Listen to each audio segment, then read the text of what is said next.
Dear fellow human, I think by now you have the feeling that something is not right about our current situation.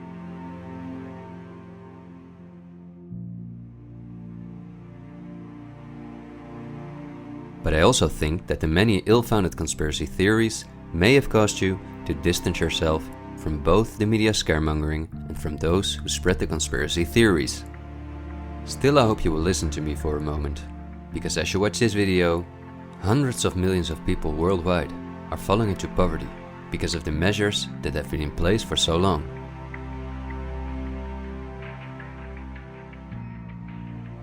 And although the biggest economic crisis that we will ever experience may not have affected you personally yet, it's only a matter of time before the ripple effects also reach you and your loved ones. This is not alarmism, but the harsh reality we face. I also think that we can limit the damage and even benefit from it if we are properly and objectively informed about our current situation. Therefore, I would like to show you some easy verifiable facts that I think are essential. Less than a handful of megacorporations dominate every aspect of our lives. That may seem like an exaggeration, but from the breakfast that's on the table in the morning, to the mattress we sleep on at night, and everything we do, put on, or consume in between, all are largely dependent on these corporations. These are investment companies of immense proportions, and they manage the major money flows on Earth. They are the protagonists of the play which we are currently witnessing. So as not to take up too much of your time, I've summarized the most important information as briefly as possible. How does it work? Let's take as an example a company like PepsiCo, which is the parent company of many of the most popular soft drinks and snacks in the world. There appear to be many different competing brands, but they all come from the factories of a small number of corporations that together have a monopoly on the industry. Within the packaged food industry, there are a number of other major companies, such as Unilever, the Coca-Cola Company, Mondelez, and Nestlé. On this image, you see that virtually every well-known brand in the packaged food industry belongs to one of these corporations. You can easily get this kind of information. You can verify it on the websites of the relevant brands or on Wikipedia. Companies of this size are usually publicly traded and have a board where the largest shareholders call the shots. On websites like Yahoo Finance, we can find detailed company information, including who the largest shareholders of these companies are. Let's take PepsiCo again as an example. We see that 73.14% of the shares are held by no less than 3,379 institutional investors. These include investment companies, mutual funds, insurance companies, banks, and in some cases, governments. Let's look at who the largest institutional investors of PepsiCo are. As you can see, just 10 out of the 3,379 investors account for almost 1/3 of all shares. The combined share capital of these top 10 has a value of approximately $60 billion. But of those 10 investors, 3 own more shares than the remaining 7. Let's remember their names and let's see who owns the most shares at the Coca-Cola Company, Pepsi's big competitor.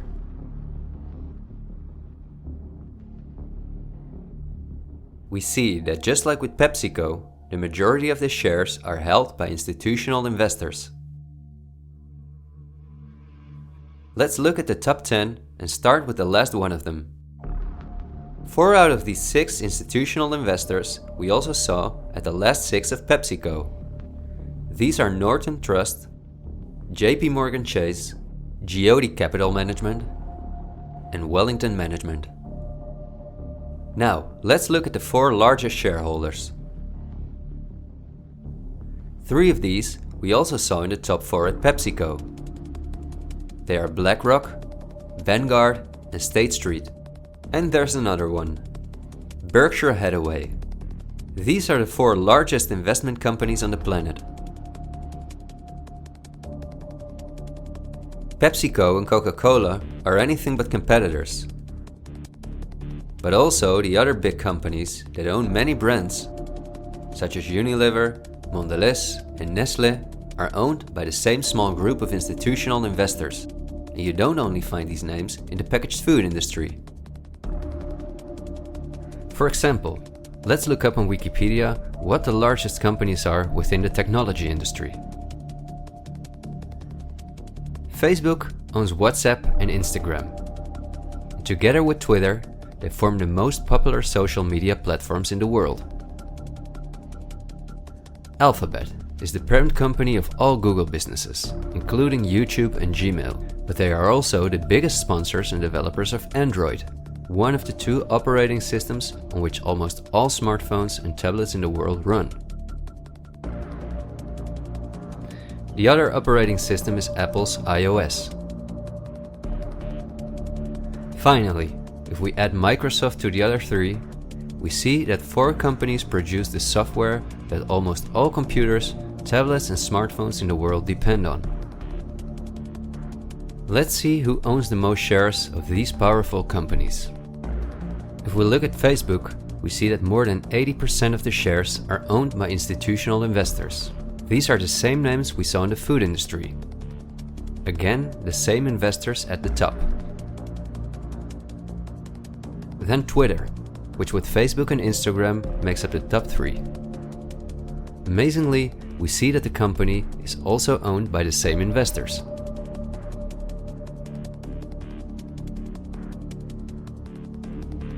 We see them at Apple, but also with their big competitor Microsoft.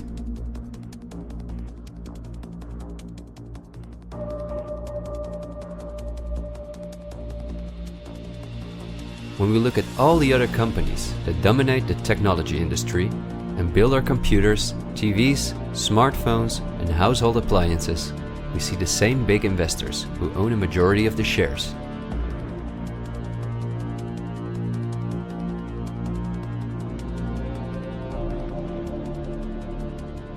We see this within all industries around the world. And just to show you that I'm not exaggerating, I'll give you another example. Let's say we want to plan a vacation. On our computer or smartphone, we look for a cheap flight to the sun through websites like Skyscanner and Expedia, both of which belong to the same group of institutional investors. We fly with one of the many airlines, of which the majority of the shares are often owned by the same investors or by governments, like Air France-KLM.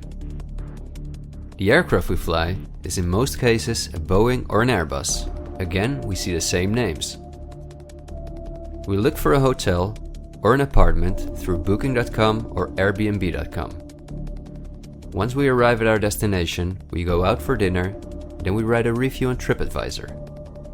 The same investors are at the basis of every aspect of our journey, and their power goes even much further, because even the kerosene that fuels the plane comes from one of their many oil companies and refineries.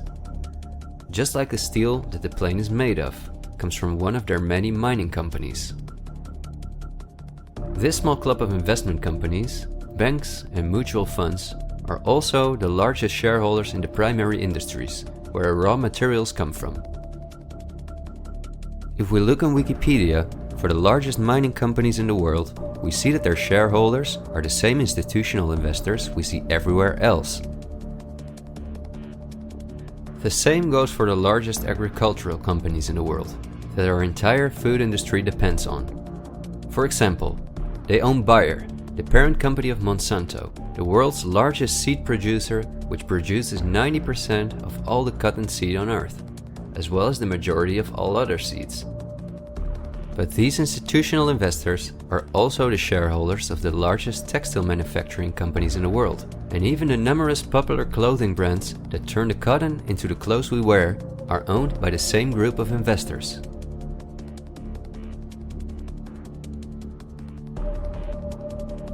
Whether we have the world's largest solar panel producers or the largest oil refineries, the shares are managed by the same companies. They own the tobacco companies, who produce all the popular tobacco brands in the world. But they also own all the major companies in the pharmaceutical industry and the scientific institutes that produce the drugs. They own the companies that produce our metals and raw materials, and the entire automobile, aircraft and arms industry where those metals and raw materials are processed.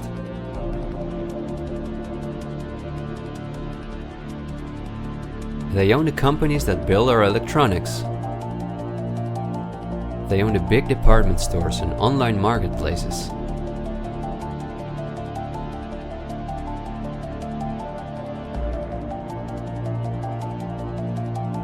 And even the payment methods that we use to pay for their products.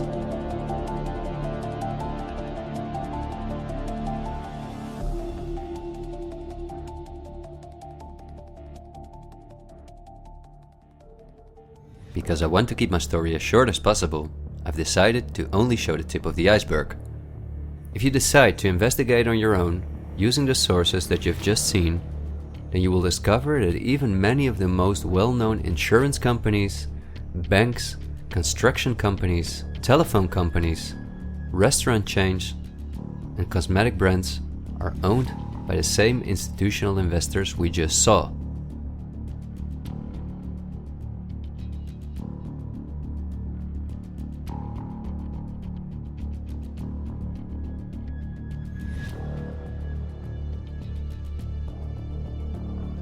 These institutional investors are, as I told you earlier, mainly investment companies, banks and insurance companies. They are in turn also owned by shareholders. Now, what is the most amazing thing? All of these institutional investors own each other's shares, and together they form an immense network that we can compare to a pyramid. The smaller institutional investors are owned by larger investors, who in turn belong to even larger investors. The visible top of this pyramid consists of only two companies, and we have seen their names many times by now. They are Vanguard and BlackRock. The power of these two companies is something we can barely imagine. Not only are they the largest institutional investors of every major company on Earth, they also own the other institutional investors of those companies, giving them a complete monopoly. According to a report by Bloomberg, one of the most respected institutions in the world in the field of financial data and analytics, experts expect that by 2028, both companies will collectively manage about $20 trillion in investments, and in the process will own almost everything on Earth. The same Bloomberg called BlackRock the fourth arm of government, because it is the only non-government entity that has a close relationship with the federal banks, also called the central banks.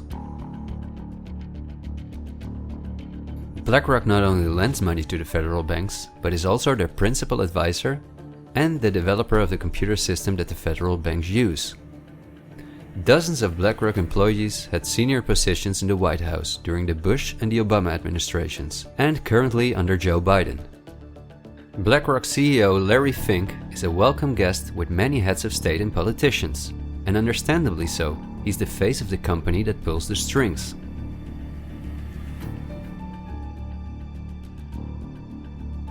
Yet Larry Fink does not pull the strings himself. In fact, BlackRock itself is owned by shareholders. And if we look at who those shareholders are, we come to a strange conclusion. We see that BlackRock's largest shareholder is Vanguard, and this is where it gets dark. Vanguard itself has a unique structure that makes it impossible to see who its shareholders or clients are. The elite who own Vanguard don't want anyone to know that they are the owners of the most powerful company on Earth. But of course, this is no secret to those who are willing to look into it.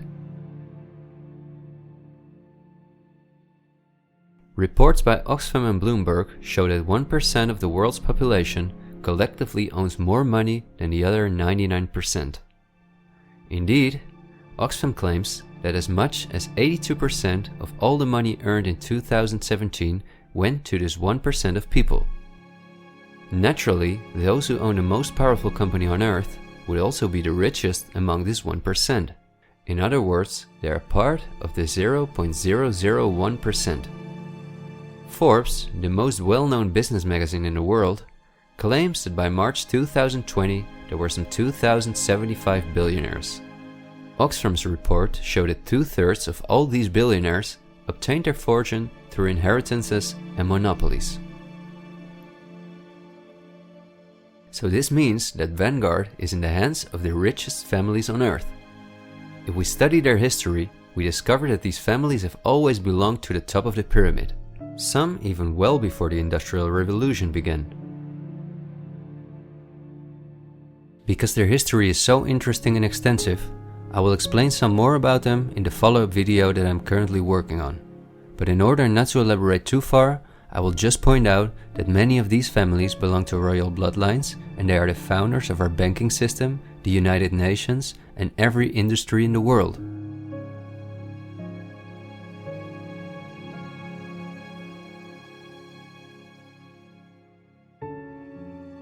These families never lost their power, but because of an increasing world population, they were forced to hide behind investment companies such as Vanguard, whose largest shareholders are the private funds and non-profit organizations of these families.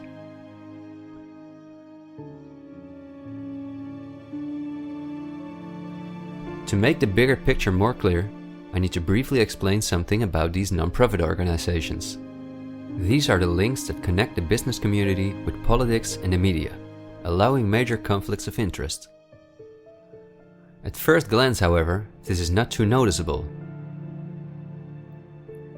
Non-profits, also called foundations, are organizations that rely on donations, and they do not have to publish from whom they receive those donations. They can invest this money in whatever they want, and do not have to pay tax on their profits as long as those profits are reinvested in other projects that they are involved in. Non-profits can move hundreds of billions of dollars from invisible investors. According to a report by the Australian government, this makes non-profit organizations ideal to finance terrorist groups and launder large sums of money.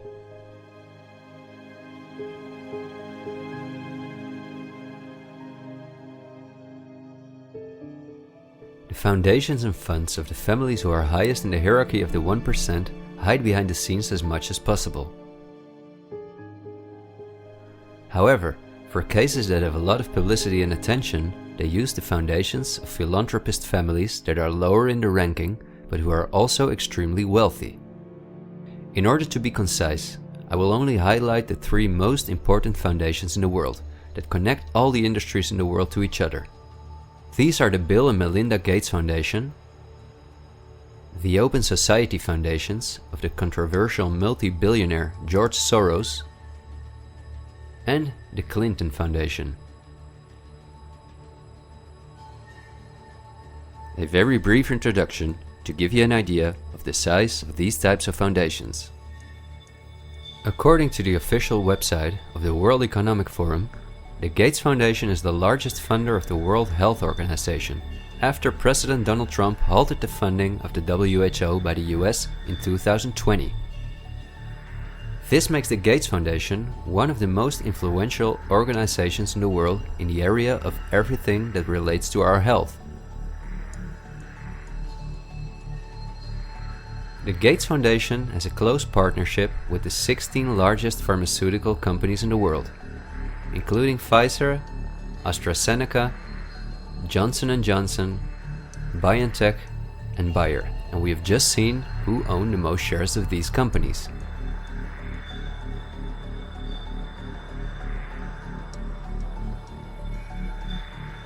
Bill Gates was anything but a poor computer nerd who made it to one of the richest people in the world, but he came from a philanthropic family that, just like himself, worked for the absolute elite. Bill is the founder of Microsoft, which is owned by BlackRock, Vanguard, and until recently, Berkshire Hathaway. But at the same time, the Gates Foundation is the largest shareholder after BlackRock, Vanguard, and State Street in Berkshire Hathaway, where he was even on the board for a while. We would spend hours if we considered everything the Gates Foundation, the Open Society Foundations of George Soros, and the Clinton Foundation are involved in. But because they connect us with the next topic and with the current events, this brief introduction was important. I think the next topic should start with a question.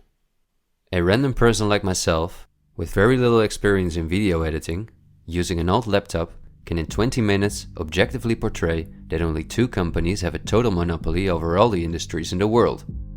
So the natural question is, why don't you hear about all of this in the media? What? It's a good question. Every day we have the choice between countless reports, documentaries, and television programs, and yet not one of them talks about this. Is it something not interesting enough? Or might there perhaps be other interests at play? The answer we get again from Wikipedia. About 90% of the international media is owned by 9 media conglomerates. The companies owned by these media conglomerates are too many to mention, so I'm just going to show you the most important brands that we all know.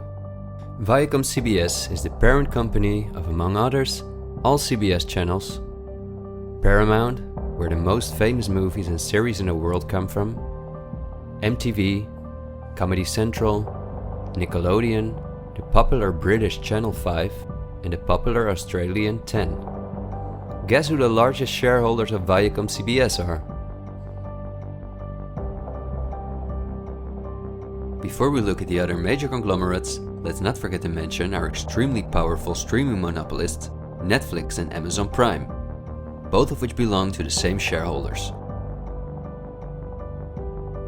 Then AT&T, which is the parent company of Warner Brothers, HBO, Discovery Channel, CNN, Cartoon Network, TNT, DC, and many other well-known brands. Guess who the largest shareholders of AT&T are?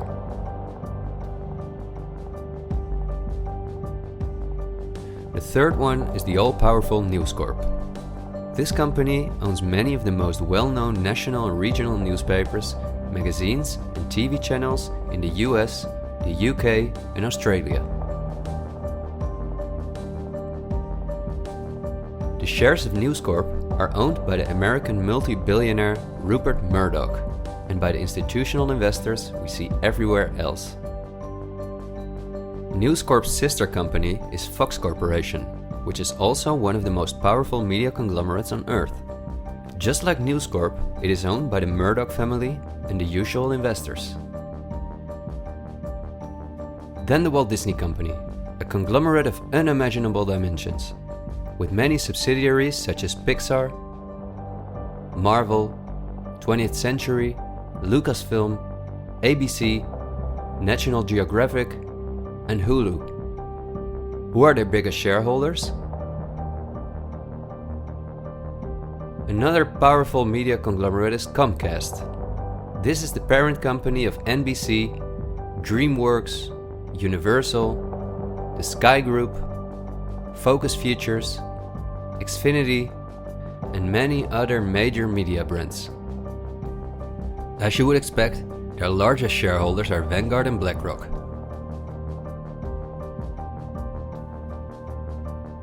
I could go on for hours and show that in almost every country on Earth, the local media is in the hands of these kind of conglomerates, which in turn are owned by our institutional investors or by extremely rich and powerful elite families. In the UK, for example, virtually all popular newspapers and magazines are owned by the Daily Mail Group, Reach, and the aforementioned News Corp. In the Netherlands, the entire media is in the hands of the Persgroep, Mediahuis, and Bertelsmann. And in Germany, the entire media is either controlled by the German government, ProSiebenSat.1, Axel Springer, and again, Bertelsmann, which is also a conglomerate of unprecedented dimensions. Not only is this the parent company of the largest book publisher in the world, Penguin Random House, and owner and founder of BMG Music, Bertelsmann also controls a large part of the European media through their subsidiary RTL, a company with 67 TV channels, 10 streaming platforms, and 38 radio stations. Bertelsmann is owned by the ultra-rich Bertelsmann-Mohn family, who openly collaborated with the Nazis. Because of this, Reinhard Mohn was held as a prisoner of war in the US. Besides RTL, Bertelsmann also owns a large part of the French mainstream media. And together with Mediaset, the powerful Italian conglomerate of former President Berlusconi that controls the most important part of the Italian mainstream media, they also own all popular Spanish TV channels. Now, to complete the picture, let's look at where the news comes from that all these media outlets are feeding us on a daily basis. The various news media do not produce their news themselves, but use information and images from news agencies such as Reuters, the Dutch ANP, and the French AFP. These organizations are anything but independent. Reuters is owned by the powerful Canadian Thomson family. The ANP is owned by Dutch investor Kees Omen, and the AFP is largely financed by the French government.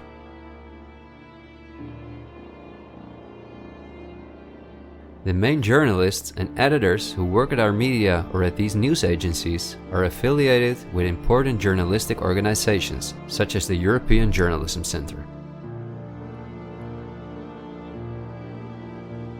These are one of the largest funders of media-related projects across Europe. They train journalists, produce study materials, give internships at, for example, the ANP, and work closely with the world's largest corporations such as Google and Facebook. For journalistic analysis and opinion, all the major media outlets in the world use Project Syndicate, the most powerful organization within its field. It supplies the 506 most important media outlets in 156 countries. Project Syndicate, plus an organization such as the European Journalism Center, together with the news agencies, are the connecting link between all the different media outlets around the world. When newscasters read the news from their teleprompters, there is a good chance that the text comes from one of these organizations. As a result, the global media is often synchronized in its reporting. But we are concerned about the trouble and trend of irresponsible, one-sided news stories plaguing our country. The sharing of biased and false news has become all too common on social media. More alarming, some media outlets publish these same fake stories without checking facts first. The sharing of biased and false news has become all too common on social media. More alarming, some media outlets publish these same simply aren't true without checking facts first. Unfortunately, some members of the media use their platforms to push their own personal bias and agenda to control exactly what people think. And this is extremely dangerous to our democracy. This is extremely dangerous to our democracy. This is extremely dangerous to our democracy. This is extremely dangerous to our democracy. This is extremely dangerous to our democracy. This is extremely dangerous to our democracy. This is extremely dangerous to our democracy. This is extremely dangerous to our democracy. This is extremely dangerous to our democracy. This is extremely dangerous to our democracy. This is extremely dangerous to our democracy. This is extremely dangerous to our democracy. This is extremely dangerous to our democracy. In September 2020, the European Journalism Center and Facebook set up a fund to support selected news organizations to do the reporting during the corona crisis. Let's see who the organizations are that, along with the news agencies, produce our news. At Project Syndicate, we see the Bill and Melinda Gates Foundation, the Open Society Foundation, and the European Journalism Center.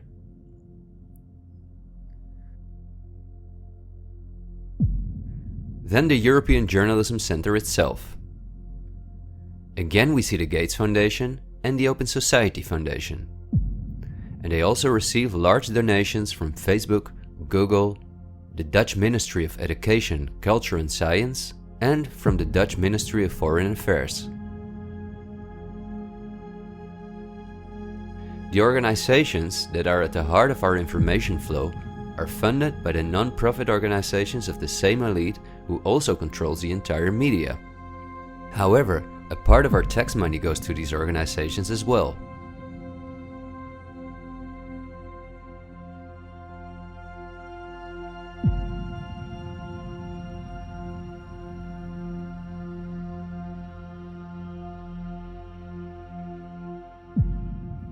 Okay, I realize this was a lot of information to process, and believe me, I've made it as short as possible, and I've only used those examples that seem necessary to show you the overall picture, so you can understand the current situation better.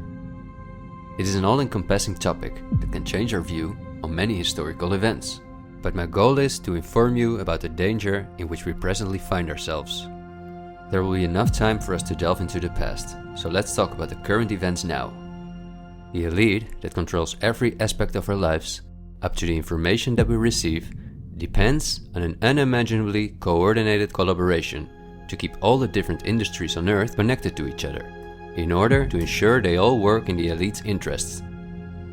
This happens at the World Economic Forum, one of the most important organizations in the world. At its annual meeting in Davos, the CEOs of the largest companies on Earth gather along with heads of state, politicians, and other influential individuals and organizations like UNICEF and Greenpeace.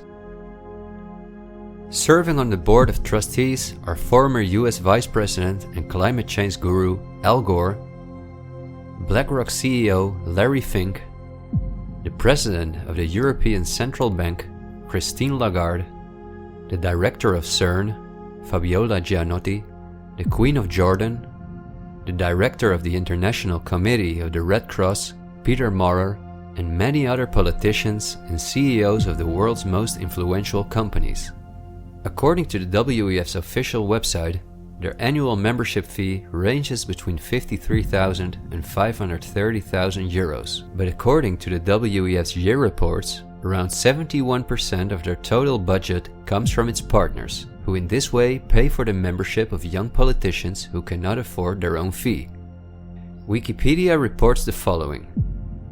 According to critics, the WEF is a business forum where the wealthiest companies can negotiate deals with other companies or with politicians. The purpose of the WEF for many of the participants would be personal gain instead of solving global problems. I don't like to make assumptions, but would there be so many problems on Earth if the key industry leaders, bankers and politicians since 1971 had gathered annually to solve our world's problems? Is it not strange that the world's leading environmental organizations have been meeting for 50 years with the CEOs of the most heavily polluting corporations while things just keep getting worse for our natural world?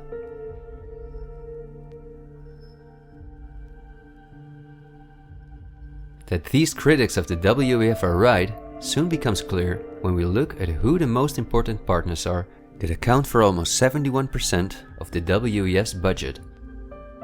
There are BlackRock, the Open Society Foundations, the Bill and Melinda Gates Foundation, and many other large corporations of whom Vanguard and BlackRock own the shares directly or indirectly.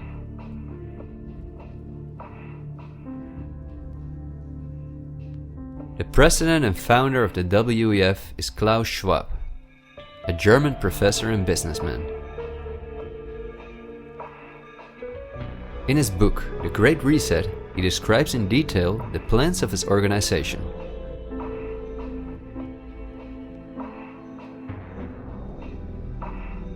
The coronavirus, according to him, is the excellent opportunity to literally reset our society in every regard. He calls this Build Back Better, and this slogan seems to be the motto of all globalist politicians in the world. And it's now a historical moment, a crucial moment, to rebuild the future, to reset our policies. And of course, we also want to work together on building back better.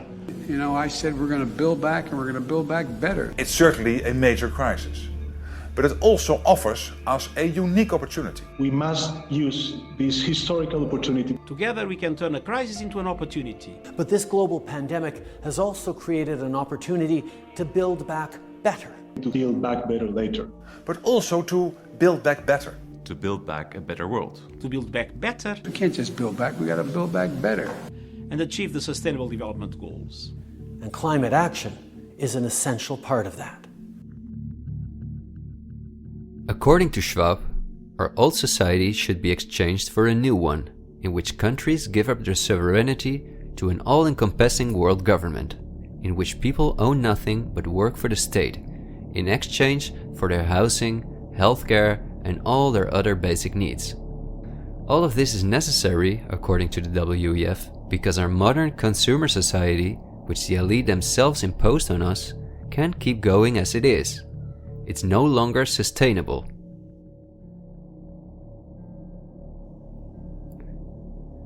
Schwab says in his book that we will never return to the old normal. And the WEF published a video that makes it clear that in 2030 we will own nothing, but we will be happy.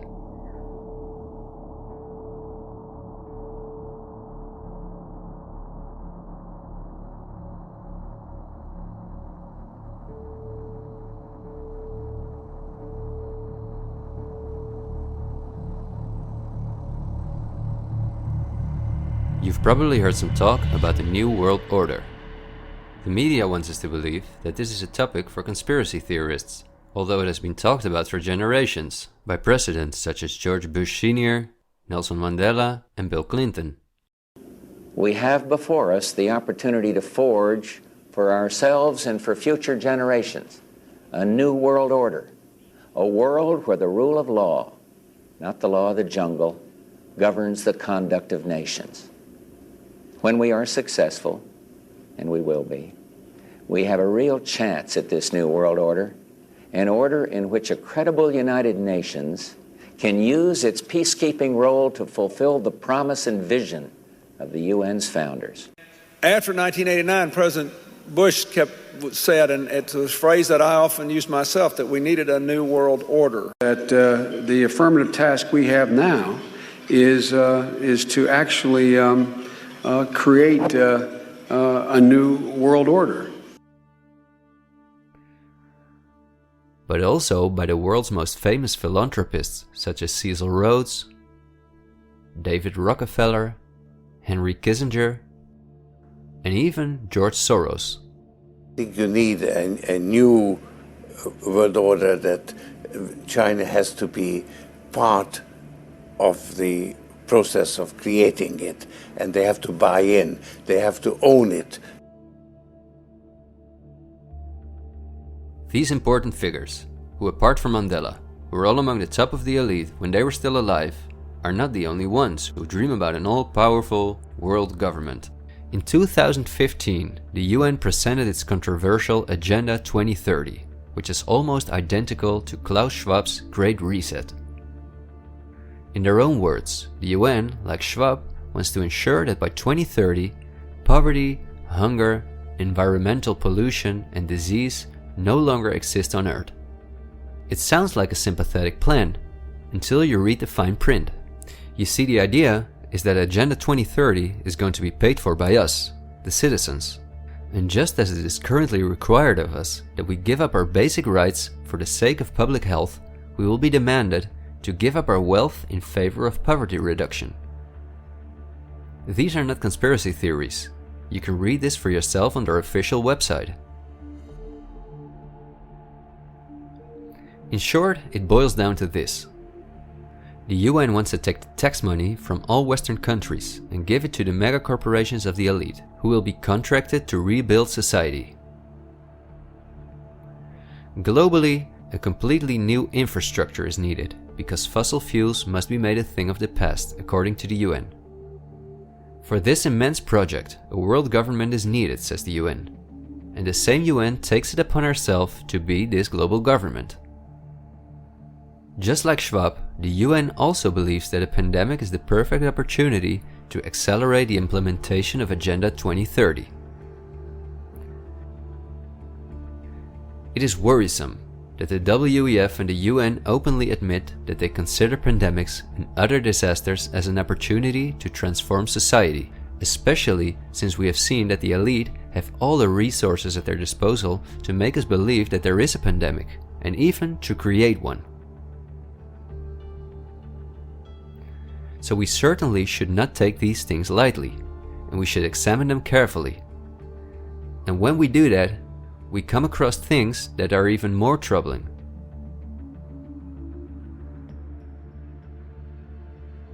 On Friday, October 18, 2019, months before the pandemic was declared, a meeting was held at the Pierre Hotel in New York City for a select group of about 130 very important guests, including politicians and the world's most respected medics and pharmacists.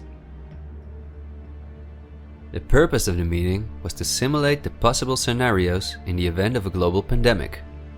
This could be a coincidence, you might say. For this simulation, however, a coronavirus was used as an example. The simulation covered in detail how the coronavirus would develop and how they could only control this through the intensive collaboration of entire industries, governments, and government agencies. Once again, a new world order to save us from destruction. Does it surprise you when I tell you that this meeting, called Event 201, was organized by none other than the World Economic Forum, the Bill and Melinda Gates Foundation, and the Johns Hopkins Institute? This is not a conspiracy theory. Check the official website of Event 201 for yourself.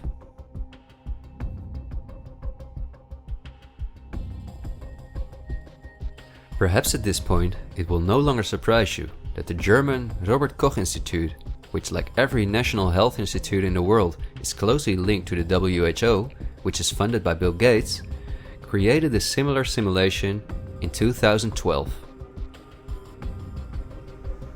As was the case during Event 201, the simulation assumed the coronavirus. This simulation assumed that in a Southeast Asian food market, a coronavirus would spread from animal to human. How coincidental, isn't it? In this simulation, it takes several weeks for the authorities to identify the virus, allowing it to spread worldwide. The simulation is made of the consecutive 3 years, in which there are lockdowns and economies are destroyed. But also the impact on society is simulated in all aspects, even the protests. I won't tire you with the details. In fact, you can download this analysis for yourself from the website of the German government. The last thing I want to show is an excerpt from a lecture that Belgian top virologist Mark van Ranst gave on January 22, 2019 at the Chatham House, a major non-profit organization in London, where important world leaders meet to discuss global issues. Winners of the Chatham House Prize include Hillary Clinton, Melinda Gates, and John Kerry.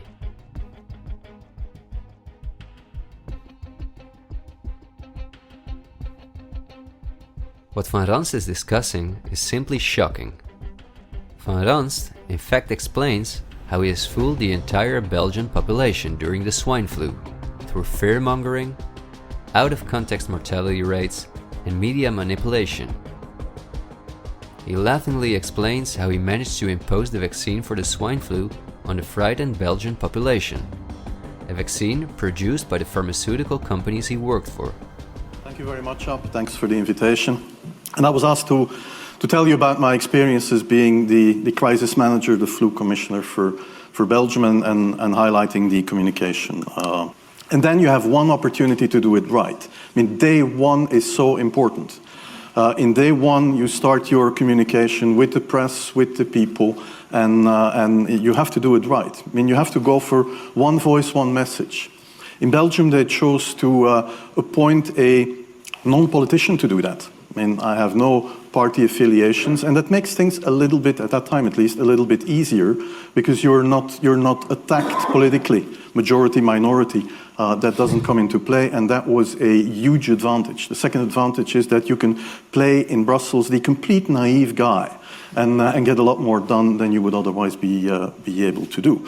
You have to be omnipresent that first day or the first days, so that you attract the media attention. You make an agreement with them that you will tell them all, and if they call, you will pick up the phone. When you do that, then you can profit from these early days to get complete carpet coverage of the field, and they're not going to search for alternative voices there. And if you do that, that makes things a lot easier. These first weeks, that's easy street. when you have no opposition and everybody needs news and they can come to you for news, you can bring quite a lot of neutral information, and it is picked up, and it is well, the news is brought the way you bring it, and that is you can only do that in the first couple of weeks or months. And then you have to say, okay, well, we will have H1N1 deaths. Of course, that would be unavoidable. I used there Sir Donaldson's quote, where he said that in the UK, by the peak of the epidemic, 40 people would die per day at the end of the summer. So 62 at that time million people in the UK, 40 deaths a day. I worked it out for Belgium. That would be 7 deaths a day at the peak of the epidemic. I used that in the media. 7 Belgian flu deaths per day at the peak of the epidemic would be realistic. That is true in every year, even interpandemically. That is very, very conservative. However, talking about fatalities is important, because when you say that, people say, wow, what do you mean? People die because of influenza? And that was a necessary step to take. And then, of course, a couple of days later, you had the first H1N1 death in the country, and the scene was set and it was already talked about. And then you had to pick who is going to be vaccinated first. And then, well, women and children first, whatever. I mean, risk groups, they were important. And then I misused the fact that the top football soccer clubs in Belgium inappropriately and against all agreements vaccinated they made their soccer players priority people. So I said I can use that, because if the population really believes that this vaccine is so desirable that even the soccer players would be dishonest to get their vaccine, I said, okay, I can play with that. So I made a big fuss about this. This is Van Ranst is raving mad, but it worked. The Chatham House organization is also funded by all major corporations of the elite, the Gates Foundation and the Open Society Foundations. We could talk for hours about the coronavirus, which has a survival rate of 99.98%, and about the incomprehensible measures that are destroying our society. Millions of entrepreneurs have lost their income. Countless elderly people have died in loneliness, isolated from their families. But I think we have reviewed enough facts that put the global COVID measures in a broader context, seen from the perspective of the elite. This extremely wealthy elite, collectively of tens of thousands of billions, has no problem whatsoever with the fact that more than 40% of the world's population has to live on less than $5.50 a day, or that millions of children are dying from the drinking water contaminated by them, or from malnutrition, or by their bullets and bombs. They just want to get more powerful. The elite have absolutely no intention to share their wealth with us. In fact, they are honest about their plans to take even the last bit from us, and those plans are being rolled out as I'm telling this. The underlying motives of the elite will not be explained in this episode, because for this we have to dive into history and discuss topics that are beyond our modern rational thinking. But for now you may understand well enough with the simple logic that a new world order, or an all-encompassing world government, is the only way for a small elite to retain its power over an ever-increasing world population. Companies like BlackRock and Vanguard do not benefit from national borders, import taxes, and real diversity.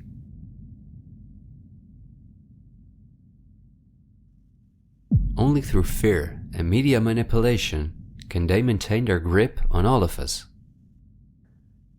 And I deliberately haven't even mentioned the inhumane blackmailing methods by which the elite keep their own most important minions in line.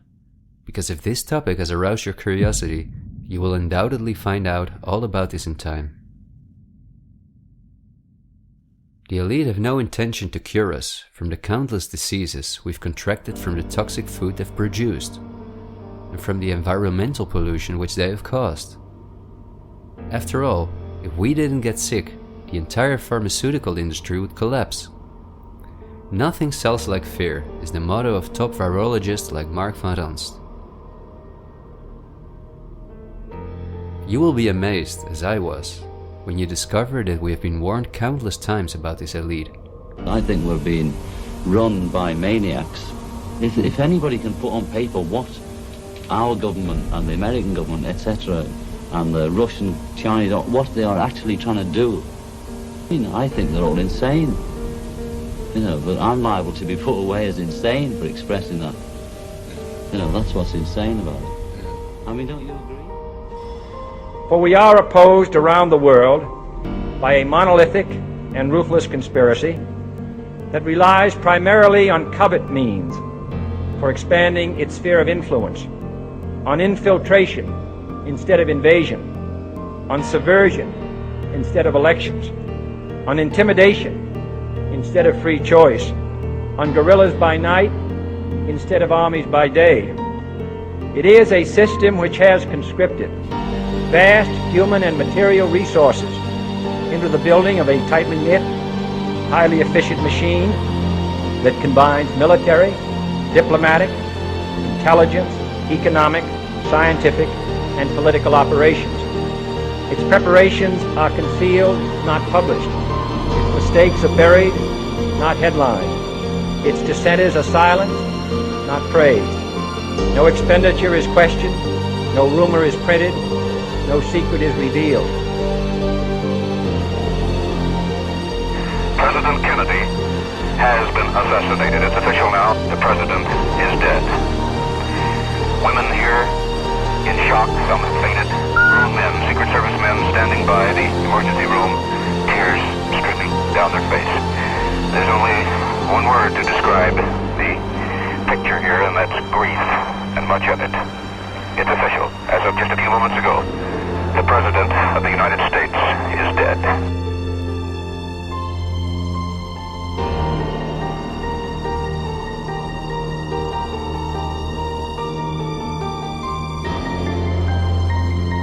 When you're talking about really elite levels, the name of the game is blackmail. That's what runs the whole system, basically. They want compromised people because they're easy to control. I'm not suicidal. I'm not suicidal.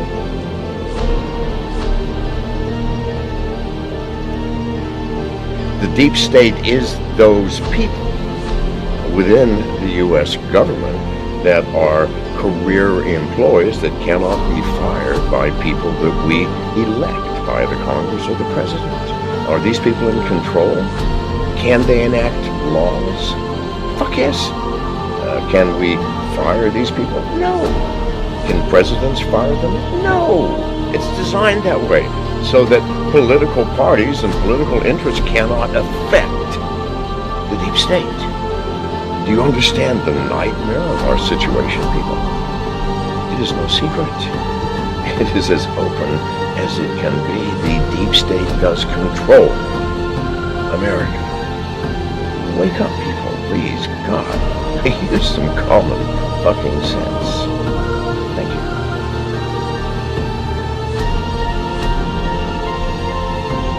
Something like 1984 could actually happen. This is the direction the world is going in at the present time. In our world, there will be no emotions except fear, rage, triumph, and self-abasement. The sex instinct will be eradicated. There will be no loyalty except loyalty to the party. But always there will be the intoxication of power. Always, at every moment, there will be the thrill of victory, the sensation of trampling on an enemy who is helpless. If you want a picture of the future, imagine a boot stamping on a human face forever. The moral to be drawn from this dangerous nightmare situation is a simple one. Don't let it happen. It depends on you. With this video, I hope to reach you, to reduce the ever-increasing distance between us. Only when we are divided can the elite retain its power over us.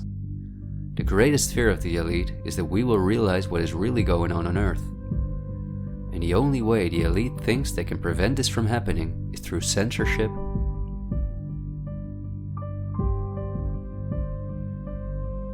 preventing human contact,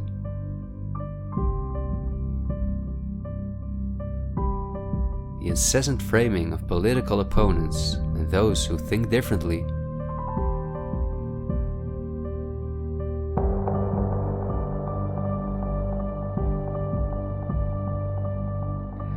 and the use of brute force.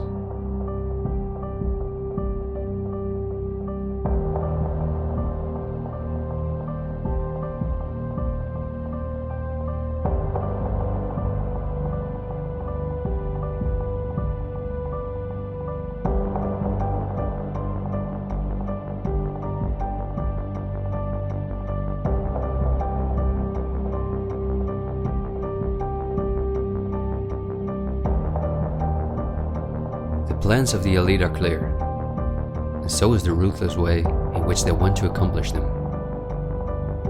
If we allow this to happen, a new society will be built on the ashes of what we once knew. A new society in which we will own nothing, not even a home of our own. The elite wants to make sure that between now and 2030, everything you now own will be theirs. For this, devastating economic crisis is necessary. First, the middle class is attacked, which is the backbone of society. Entrepreneurs are forced to go into tremendous debt, which will ultimately cause them to lose all their possessions. After that, things will move quickly. Banks will fall, cash money will cease to exist, and the only way not to starve to death will be the acceptance of government support, which will include several conditions, such as the vaccination passport and giving up all private possessions. Because the entrepreneurs are the first to fall, many others won't immediately feel the crisis. The people remain divided among themselves until it is too late. This is not a doomsday scenario that I've made up. This is simply the Great Reset. The New World Order, which has been prepared for many generations, and which has been extensively tested in every communist dictatorship in the world.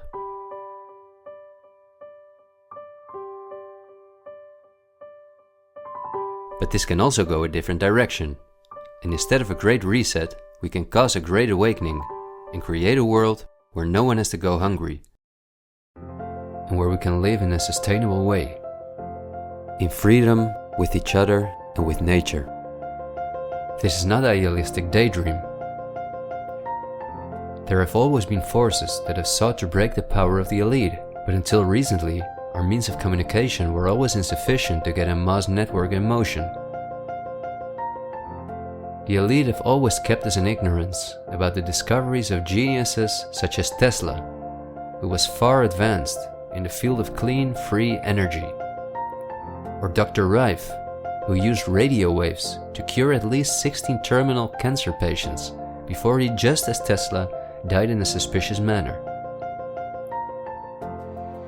Or Henry Ford, who in 1941 had already made a car out of bioplastic that proved stronger than steel. The elite have hidden countless such techniques from us because they form a threat to their monopolies in every industry. These were techniques that would have given us freedoms and put the elite's power at risk, which is based on our fear and dependence on their projects. These are not conspiracy theories, but facts. What I am saying is that a world of new possibilities is opening up for all of us, where there is no poverty, no pollution, diseases, or wars, and in which governments work for the welfare of the people rather than the other way around. Countless ailments that provide the pharma industry with hundreds of billions of dollars will be cured. No one will have to work their ass off to live a dignified life.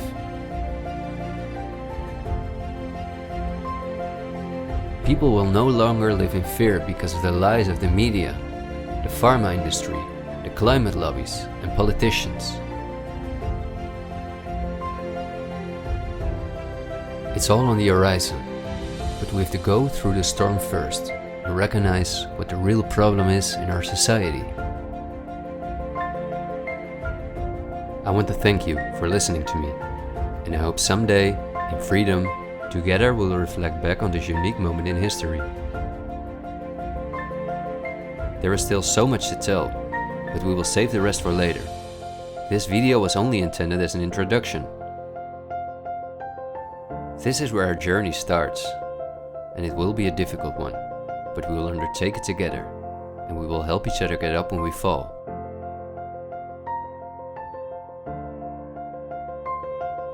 We will not be afraid. We are the 99%.